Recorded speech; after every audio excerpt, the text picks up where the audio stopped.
So ChatGPT is here, right? So we all have our beliefs and our fears and our expectations. And we've been hearing so much about it. So today I want to focus really on use cases and what you actually do, what you plug in, because I hear a lot of people talk about it, but I've had to figure out so much of it on my own because nobody's really shown us how to do it.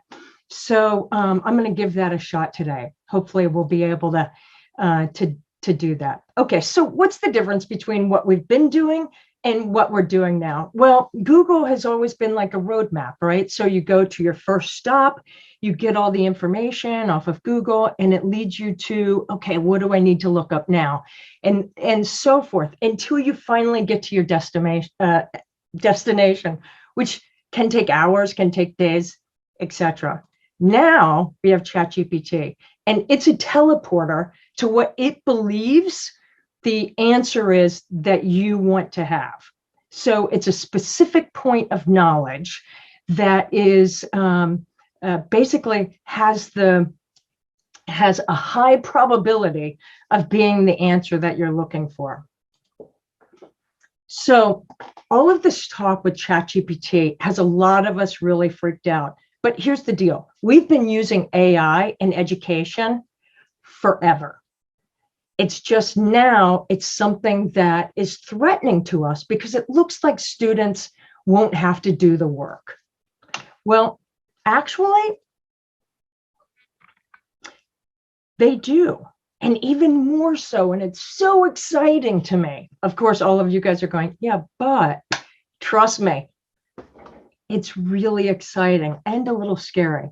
So we've been using AI with Grammarly, Scholarly, Alexa, Siri, and they've been doing really, really exciting stuff. I mean, I don't know about you, but I tell my students that if your paper is not 90% and above, as I pass it through Grammarly, you will get your papers marked off. I put every paper through Grammarly and then give them a report on it because I don't have time to check for grammar anymore.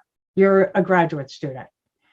So I was going to show you this really cool short video, but again, I have 15 minutes. So I'll let you look at that when you get the presentation.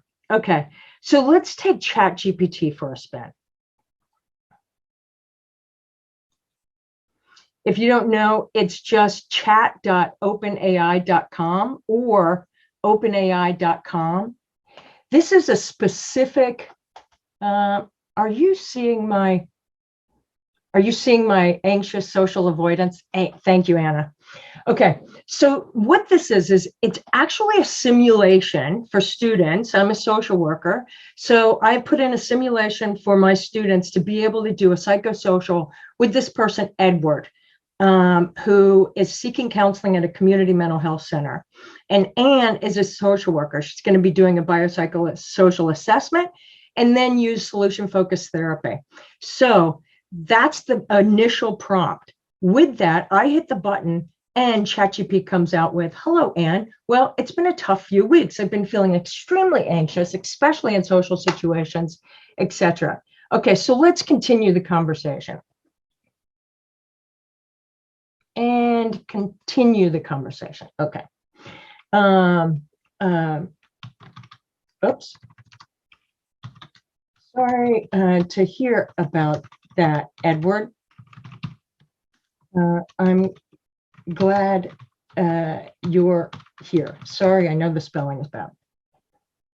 Thank you, Anne. It took a lot for me to come here today. I've been thinking that people might judge me and seek me, blah, blah, blah.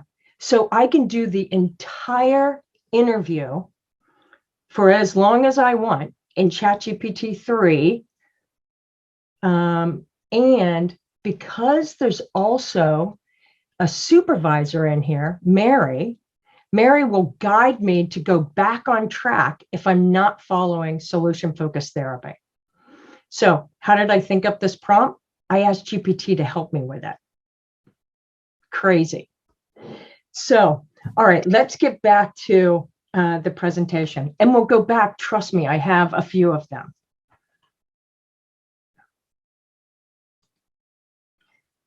Okay, so why is it that we want to do this? How is it that we want to get people there?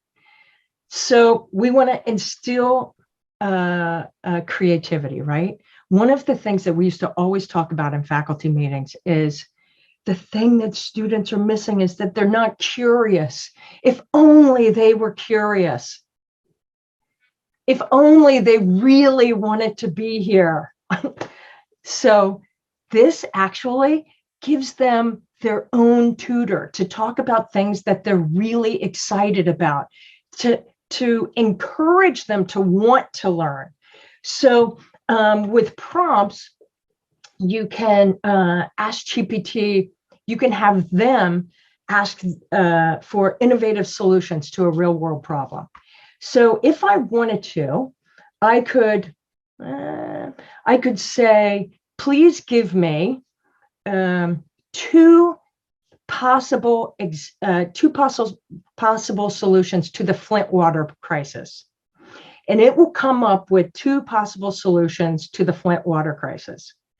After that, my students can go in, or whatever else they want to look at, my students can go in then and start talking about how realistic those solutions are. Where do you start with that solution? Or you can ask ChatGPT, what would be the first step in making this change?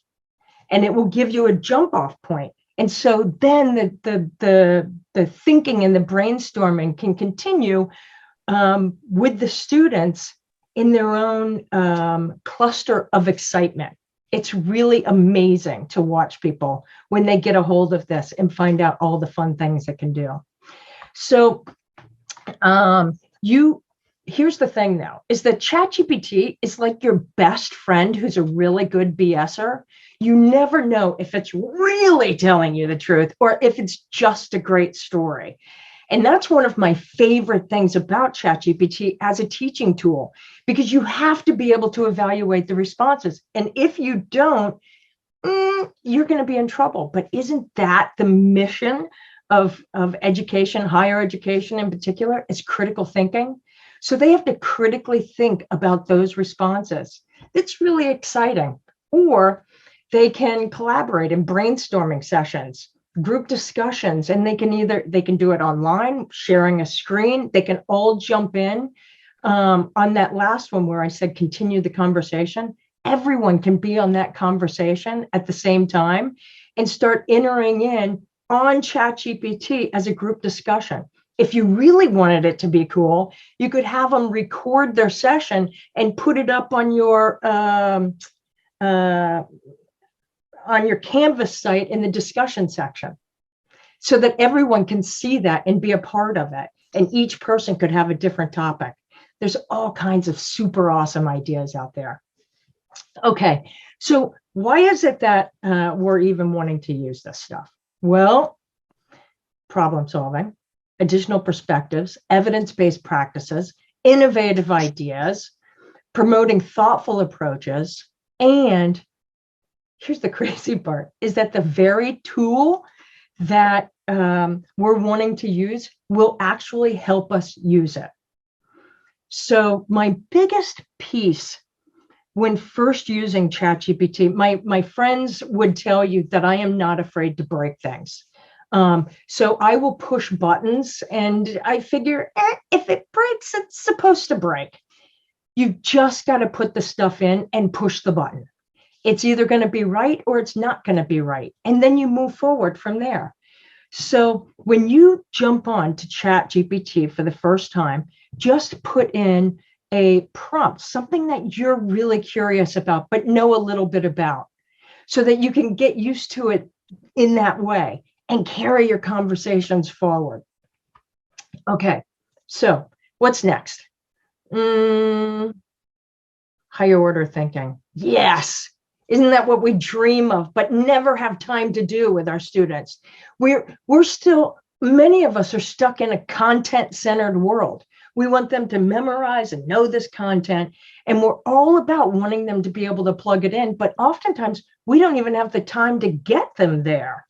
So this gives us time to move into that higher order of thinking. Okay, so this is one of the coolest things, is that they can have the highest correlate to success in learning is whether or not a person has access to a tutor in order to take someone further. So if you have access to tutoring, you are more likely to succeed in a difficult topic. Well, here's what's crazy, is that ChatGPT is the democratization of education. And people have an opportunity to have an individualized tutor on things that they want to learn about. This is, I think, probably the most exciting thing, that people will have an access to get whatever it is that they want to get access to in terms of education and knowledge. Okay, so let me just take this you to higher order thinking. Look at this. This is crazy. Here's a debate prompt. Now, my debate is on AI in higher education. And if you guys have your cameras, take a picture of this prompt net right now. And that way you can just plug this in. You can give this to your students, this prompt to your students. And where it says debate prompt AI in higher education, have them replace that with anything. And now ChatGPT is their debate opposition. That's who they're debating against. And it becomes the first speaker on the affirmative side so that the students have something to lean into. You can change that, but I found that this is easier. The students have something to lean into. Then it takes them all the way through. And then I have another prompt that says, please critique this debate and give feedback for a stronger response. And so then the students get that as well. So when we're done, of course, after the next set of speakers and you've moved on to dinner, just go ahead and do this at the dinner table. No, I'm just kidding. Do not do it at the dinner table, but plug that in and have fun with it. Okay, so my time is running out. So I'm going to tell you where to get more stuff. Futurepedia is a phenomenal resource. The only problem with Futurepedia is that it's really overwhelming. So they flood you with, there are literally thousands of tools coming out. I would dare say weekly at this point, or daily at this point. I mean, they're just like this, amazing. You have to be not get overwhelmed and get centered in what it is that you want to find, and then go through, find the tool in Futurepedia, click on it, take it to video creation, PowerPoint creation, be really specific, and then do what the kids do and find a YouTube on it and learn how to use it that way. Then go for it, push the buttons. Okay, now I just happened to see that the next person, Heather Brown, is actually online right now. So if it weren't for Heather Brown, I don't think that I would know everything that I know about ChatGPT. Her Padlet resource is the most amazing resource out there. And I really encourage you to go and find that. Just type in Heather Brown Padlet, and it's everything from policy to higher education. I just cannot say enough great things about it. Anyway, so that leads me to the end of my presentation.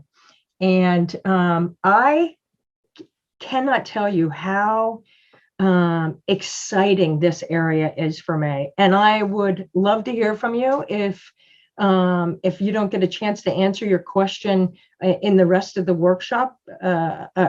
Ask your question and get it answered, and please don't hesitate to give me a shout. All right. Thank you.